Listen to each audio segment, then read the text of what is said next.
Hi viewers, welcome to this channel. So జనరల్‌గా ఏంటంటే, ఇప్పుడు జేఎన్‌టీయూ వచ్చేసరికి రిజల్ట్ ఇంతవరకు ఏది డిక్లేర్ కాలేదు. సెకండ్ ఇయర్ ముందు అయిపోయిన, థర్డ్ ఇయర్‌ది కానివ్వండి, ఫోర్త్ ఇయర్ కానివ్వండి, సో ఫస్ట్ ఇయర్ ఇప్పుడు జరుగుతున్నాయి ఏదైనా కానివ్వండి. లేకపోతే ఇంకా జేఎన్‌టీహెచ్ కానివ్వండి, సో అంటే అవి జరుగుతూనే ఉన్నాయి. సెకండ్ ఇయర్‌యి మొన్నే ఇదయినాయి. ఇక జేఎన్‌టీజీవీ కానివ్వండి, జేఎన్‌టీయూ అనంతపూర్ కానివ్వండి.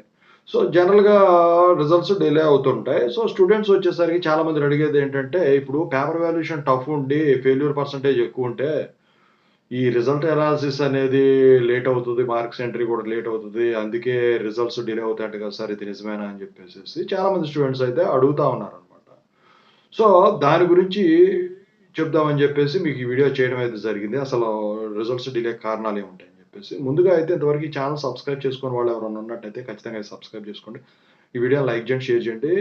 మీకేమైనా డౌట్స్ ఉంటే కాల్ మీ 4 యాప్ ఐడీస్ వచ్చేసరికి డిస్క్రిప్షన్‌లో వాట్సాప్, టెలిగ్రామ్, ఇన్‌స్టాగ్రామ్ గ్రూప్‌లో షేర్ చేసి ఆ గ్రూప్స్‌లో జాయిన్ అయ్యి ఖచ్చితంగా అయితే కాల్ చేయండి. ఇక జనరల్‌గా వచ్చేసరికి ఏంటంటే, ఈ పేపర్ వాల్యుయేషన్ ఇదంతా అయిన తర్వాత అసలు ఇంతకుముందు ఎలా ఉండేదంటే, ఏదైనా యూనివర్సిటీ రిజల్ట్స్ డిక్లేర్ చేస్తే మీకు బీటెక్ అనుకోండి. ఆ బీటెక్‌కి గనక రిలీజ్ చేసిందనుకోండి. అదే రోజు వేరే యూనివర్సిటీ రిజల్ట్స్ డిలే చేసేది అనమాట. రిలీజ్ చేసేది కాదు. అయితే ఇప్పుడొచ్చేసరికి ఈ కరోనా వచ్చిన తర్వాత ఏమైందంటే, ఈ అకాడమిక్ క్యాలెండర్ వెనక్కెళ్ళటం వల్ల ఎగ్జామ్స్ జరిగే టైము మారింది. ఎందుకంటే ఇంతకుముందు వచ్చేసరికి జేఎన్‌టీహెచ్, జేఎన్‌టీకే, జేఎన్‌టీఏ, జీవీ అంటే అప్పుడు ఉండేది కాదనుకోండి. సో మొత్తం ఒకేసారి జరిగేవి. రిజల్ట్స్ ఒకేసారి వదిలేవి కాదు.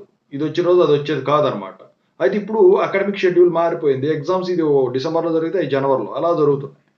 అయితే పేపర్ వాల్యుయేషన్ అంతా అయిపోయిన తర్వాత మార్క్స్ ఎంట్రీ ఇదంతా అప్డేట్ చేసే టయానికి ఏంటంటే, వీళ్ళొచ్చేసరికి ఇప్పుడు ఈ ఎంట్రింగ్ ప్రాసెస్ ఏదైతే ఉందో అది అయిపోయినప్పుడు కూడా ఈ వెరిఫికేషన్ అనేది కొంచెం డిలే అవుతది.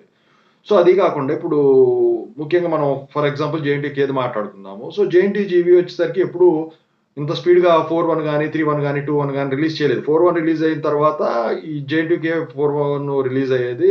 ఆ తర్వాత జేఎన్‌టీకే రిజల్ట్స్ అన్నీ డిక్లేర్ అయిపోయిన తర్వాత అప్పుడు మిగతా రిజల్ట్స్ అన్నీ డిక్లేర్ అయ్యాయి. ఈ సంవత్సరం ప్రాసెస్ మారిపోయింది.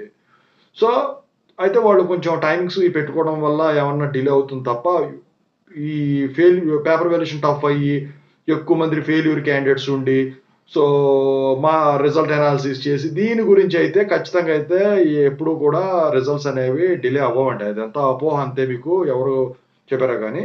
సో దాని గురించి అయితే ఏముండదు. సో రిజల్ట్ అనాలిసిస్ అనేది అది మొత్తం చేసిన తర్వాత ఆ పీడిఎఫ్స్ కన్వర్ట్ చేసిన తర్వాత మీకు ఇస్తారు. పీడిఎఫ్స్ పంపించేటట్టయితే. లింక్స్ గనకైతే డేటాబేస్‌కి లింక్ చేయడం చేస్తారు. దానికి దీనికి అసలు సంబంధం ఉండదు. కాకపోతే ఏంటంటే యూనివర్సిటీకి వచ్చేసరికి ప్రతి సంవత్సరం ఔట్‌గోయింగ్ పాస్డ్ ఔట్ స్టూడెంట్స్‌ని మాత్రం ఎంత పర్సెంటేజ్ చూపించాల్సి ఉంటుంది. ఎందుకంటే ఇక యూజీసీ రూల్స్ ప్రకారం ఉంటాయి గదా! న్యాక్, ఎన్‌బీఏ ఇలా యూనివర్సిటీ నార్మ్స్ అని. సో దాని ప్రకారం ఉంటుందన్నమాట. ఓకేనా? Thank you so much.